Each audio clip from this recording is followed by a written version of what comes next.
Hello दोस्तों, नमस्ते, नमस्कार, जय श्री राम। अभी हूँ मैं ओमकारेश्वर में। ये सामने आपको दिख रही है पीली पीली, ये शंकराचार्य की मूर्ति है। और जो लाइट दिख रही है हल्की फुल्की, वहाँ पर मंदिर है भगवान शंकर का। और अभी आरती हो रही है, जो आवाज़ आ रही है वो आरती की आ रही है। और आज रात यहीं पर रुके हैं नर्मदा नदी के किनारे पे। और यहाँ पे टेंट लगाया है नागर घाट पे। और हमारी यात्रा कैसी चल रही है उसके बारे में चलो मैं आपको बताता हूँ। दोस्तों, ये जो जगह है ये है ओमकारेश्वर। ओमकारेश्वर वो जगह है जहाँ पे भगवान शिव के 12 ज्योतिर्लिंगों में से एक ज्योतिर्लिंग स्थित है। और यहाँ पे पूरे देश दुनिया के लोग यहाँ पर आते हैं जो भगवान भोलेनाथ को मानते हैं। ठीक है। और कहा जाता है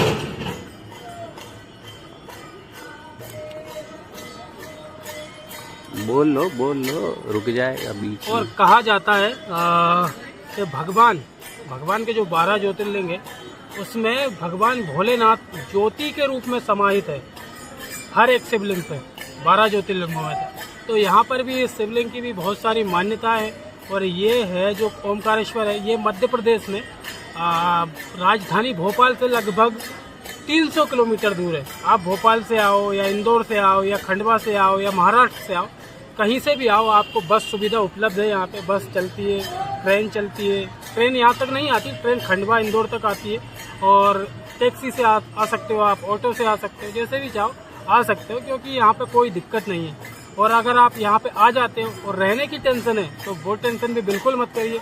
यहाँ पे बहुत सारी धर्मशालाएँ हैं, होटल्स है, सब कुछ जगह मिल जाएगी। और अगर आप एक बैग पैकर हो और आप कैंपिंग यूज़ करना चाहते हो, कैंपिंग करना आपको पसंद है, तो आप आराम से नागर घाट पे कैंपिंग कर सकते हो। यहाँ पे नदी का व्यू है जो मध्य प्रदेश की जीवन दायिनी जिसे बोलते हैं मां नर्मदा जी, और उन्हीं का घाट है नागर घाट। और मंदिर से कुछ ही दूरी पे, तो यहाँ पे कैंपिंग कर सकते हो, जैसे कि हमने ये कैंपिंग की है यहाँ पे। और देख सकते हो आप, तो एंजॉय करिए अपना यात्रा को, अपनी जर्नी को।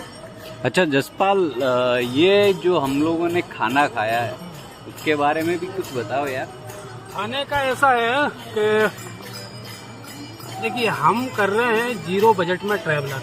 ठीक है, जीरो बजट में ट्रैवलिंग। और लोग जब हमको देखते हैं ना, तो लोगों को एक इम्प्रेशन होता है, उनको अट्रैक्शन होता है कि भाई बिना पैसे के भी कोई यात्रा कर सकता है क्या? तो इसकी हेल्प कौन करता होगा, कहाँ रहता होगा, कहाँ सोता होगा, कैसे यात्रा करता होगा। तो जब हम उसको हमारी यात्रा के बारे में जब बताते हैं ना कि हम चेकिंग करके यात्रा करते हैं, ऐसे ऐसे स्टे करते हैं, ऐसे ऐसे हमारी यात्राएं, और इस चीज़ को हम एक्सप्लोर कर रहे हैं, तो जब बंदा ये सब चीज़ जानता है तो वो एक उसका जो अट्रैक्शन है ना हमारे प्रति, एक अलग ही लगाव हो जाता है। और वो चाहता है कि मैं इसकी पूरी सुविधा कर दूँ। तो कोई हमें खाना खिला देता है, कोई हमें खाना पैक करके दे देता है, कोई हमारी रहने की व्यवस्था करवा देता है, कोई हमें जैसे कि आगे तक जाना है कुछ दूर तक छोड़ देता है, और किसी को काम नहीं रहता फिर भी छोड़ देता है, चलो एक इंसानियत के नाते हेल्प कर दी। तो ऐसे ऐसे लोग रास्ते में मिलते हैं। और हमारी ट्रैवलिंग का जो हमारा एक्सपीरियंस है, काफ़ी अच्छा एक्सपीरियंस है। बहुत कुछ सीखने को मिल रहा है, देखने को मिल रहा है, जानने को मिल रहा है। और एक अनुभवी आदमी हम बन रहे हैं, एक अगर कहा जाए तो एक अनुभवी इंसान बन रहे हैं। और धीरे धीरे हम लोग सीख रहे हैं। और मुझे लगता है कि मुझे अब जसपाल से कुछ सीखने की ज़रूरत है, क्योंकि स्टार्टिंग के कुछ वीडियोस थे जब हमने जर्नी शुरू की थी, तब उस टाइम ऐसा लग रहा था कि जसपाल को मुझसे कुछ सीखने की ज़रूरत है, क्योंकि मैं बाहर बहुत घूम चुका हूँ।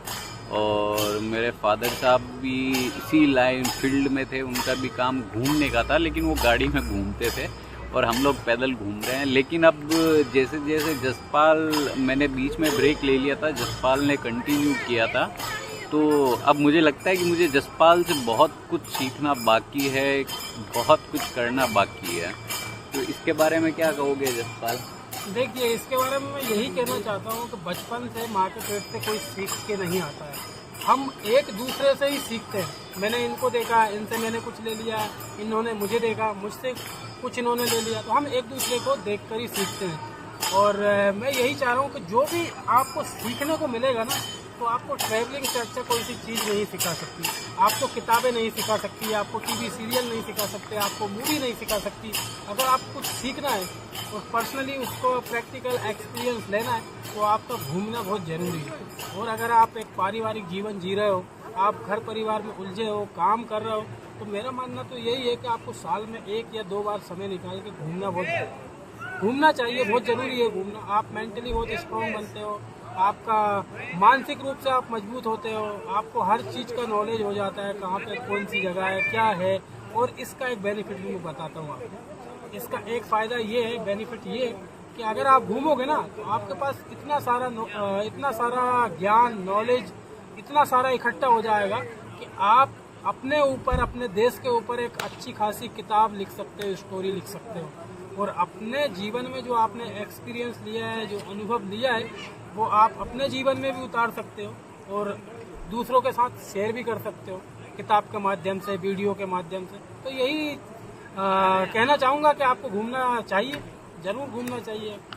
तो वीडियो काफ़ी लंबा हो जाएगा, क्योंकि हमारी जर्नी की जो बातें हैं, जो इंटरेस्टिंग फैक्ट्स है, वो बताते बताते मुझे लगता है कि कम से कम बहुत ज़्यादा लंबा, कम से कम तो नहीं कहूँगा मैं, पर बहुत ज़्यादा लंबा लग जाएगा, क्योंकि रोज़ कुछ ना कुछ इंटरेस्टिंग होता दोस्तों है। एक बात और कहना चाहूँगा मैं, जैसे कि हम घूम रहे हैं, जीरो बैलेंस पर ट्रैवल कर रहे हैं, तो आप भाई लोग जैसे कि आप, अगर आपकी तरफ से आप हमें कुछ डोनेट करना चाहो मनी के रूप में, तो आप बिल्कुल कर सकते हो। अगर आप ज़्यादा नहीं कर सकते तो जिसकी जो डेट ऑफ बर्थ है उस हिसाब से आप कर सकते हो। आपको हम यूट्यूब में लिंक दे देंगे, बारकोड दे देंगे, अकाउंट नंबर दे देंगे। जिसकी जो डेट ऑफ बर्थ हो उस हिसाब से आप हमको डोनेट कर सकते हो। अगर ज़्यादा नहीं कर सकते हो तो यही चाहते हैं, तो वो चीज़ क्या, हमारा इमरजेंसी फंड एक हमारे पास रहेगा कि कभी हम किसी सिचुएशन में फंस जाते हैं, जंगल में रुक गए रात, या फिर हमें खाने की दिक्कत आती है, तो वो